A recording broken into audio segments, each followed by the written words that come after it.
एक दिन से जब अनलॉक होना उसको लेके आर्डर भी जारी हो चुके हैं। किस प्रकार की गतिविधियां सर संचालित होती हैं? जो गवर्नमेंट ने ऑर्डर इशू किया था, दिशा निर्देश जारी किए थे 29 तारीख की शाम को, उसी के पालन में आदेश जारी हुआ है।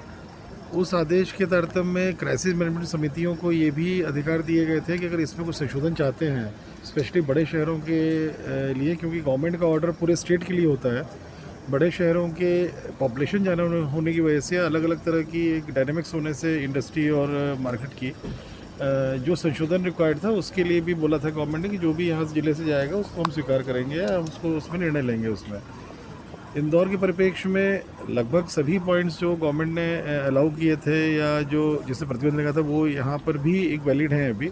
इसमें अलग अलग राउंड्स की बैठकें भी हुई। आज भी एक क्राइसिस मैनेजमेंट समिति की पूरी बैठक फॉर्मल हुई थी। इसके पहले अलग अलग जनप्रतिनिधियों से आपस में चर्चाएं भी हुई थी और मुख्य तौर पे कंस्ट्रक्शन एक्टिविटीज़ चालू की गई हैं। बहुत सारी एक्टिविटीज़ हैं उस ऑर्डर में, करीबन 30-40 प्रकार की एक्टिविटीज़ हैं अलग जो इसमें परमिट की गई हैं।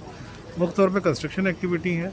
कंस्ट्रक्शन एक्टिविटी से जुड़े हुए जितने भी उनके अन्य जो दुकानें हैं जो कंस्ट्रक्शन एक्टिविटी को चलाए रखने में ज़रूरी होती हैं, जैसे टाइल्स की हो गई, हार्डवेयर हो गई, सैनिटरी की हो गई, पेंट की हो गई, इलेक्ट्रिकल की हो गई, इनको भी वीक में 3 दिन अलाउ किया है और मंडे, वेडनेसडे और फ्राइडे टाइम दिया हुआ है। उसमें सुबह 8 से 5 है और अन्य दिनों में भी इनके गोडाउन्स जो दुकान से भिन्न गोडाउन्स हैं उससे सप्लाई कर सकेंगे। इसी प्रकार मैकेनिक्स को भी छूट दी गई, क्योंकि सभी भारी वाहन या छोटे वाहनों में कहीं ना कहीं मेंटेनेंस की जरूरत पड़ती है, तो मैकेनिक्स हो गए, सर्विस सेंटर्स हो गए, व्हीकल्स, उनको सबको भी एक अलाउ किया गया है। किराना 12 बजे तक अलाउ रहेगी खेरची की, सप्ताह में 5 दिन। थोक दुकानों को 3 दिन किया गया है और थोक दुकानों से अपेक्षा ही रखा है किराना ग्रॉसरी की, जो सियागंज, मल्हारगंज, छावनी और मालवा मिल में है, कि फ़ोन पे ऑर्डर लेके सप्लाई करें। क्योंकि यहाँ जिस प्रकार से भीड़ होती है थोक में और जिस प्रकार से हर दुकानदार, हर व्यक्ति यहाँ चाहे शहर का हो चाहे बाहर का हो, वो स्वयं आना चाहता है लेने के लिए। कोई स्कूटर में रख के ले जा रहा है, कोई लोडिंग ऑटो में रख के ले जा रहा है, तो वो प्रतिबंधित किया गया है थोक में कि वो ऑर्डर लेंगे और अपने लोडिंग वाहनों से सप्लाई करेंगे वहीं पे।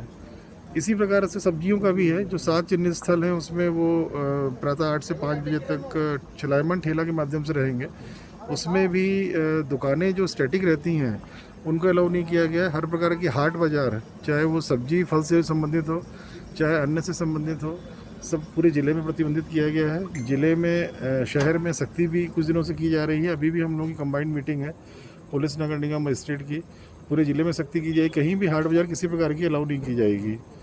तो ये सब मुख्य बिंदु हैं इसमें। शादी अभी रोकी हुई है हम लोगों ने, अभी शादी नहीं हो सकती, धर्मस्थल बंद रहेंगे और इस ऑर्डर का रिव्यू 7 दिन बाद फिर से करेंगे, किस प्रकार की परिस्थितियाँ रहती हैं, उसमें क्या गतिविधियाँ और आगे खोली जानी है। 7 दिन बाद रिव्यू होगा और या फिर जो अभी गतिविधियाँ हम लोगों ने खोली हैं उसमें कहीं वॉलेशन होता है और जिस लगता है कि उसके वॉलेशन से दिक्कतें होंगी संक्रमण, तो गतिविधियों को बंद भी कर सकेंगे हम लोग। वैक्सीनेशन के लिए उसमें जोर दिया गया है। जो हमारे टारगेट ग्रुप से वैक्सीनेशन होगा, जितने भी हमारे जो खोल रहे हैं उनका रेगुलर सैम्पलिंग टेस्टिंग होती रहेगी, इस पर भी हम लोगों ने फोकस किया है। हर विधानसभा क्षेत्र में थानेवार चिन्हित कर लिए गए हैं जहां प्रेशर रहता है, वहां पर नगर निगम, पुलिस और प्रशासन की टीमें रेगुलर मॉनिटरिंग करेंगी और दुकानों में कोई वॉलेशन होता है तो बड़ा क्लियर कट है ये गवर्नमेंट दिशा निर्देशों में भी, और जो यहाँ जिला लेवल से जारी हुए हैं, कहीं वॉलेशन होगा तो सील की जाएंगी दुकानें। इस बार किसी प्रकार से भी जो वॉलेशंस होंगे उसको बहुत सख्ती से डील किया जाएगा। पिछले साल देखने में ये आया था कि बोलते सभी थे कि हम सोशल डिस्टेंसिंग रखेंगे, मास्क लगाएंगे, पर उल्लंघन बहुत जम के होता था। इस बार उल्लंघन होगा कहीं भी, अगर 6 से अधिक लोग मिल गए किसी दुकान में या दुकानदार में किसी ने मास्क ठीक से नहीं पहना है, ग्राहक मास्क ठीक से नहीं पहना है, तो इसी बात पे सील कर दी जाएगी दुकान। ये सख्ती भी रखी जाएगी। तो ये सब है ऑर्डर में, बहुत सारी चीज़ें और भी हैं, उसको आप लोग देख सकते हैं।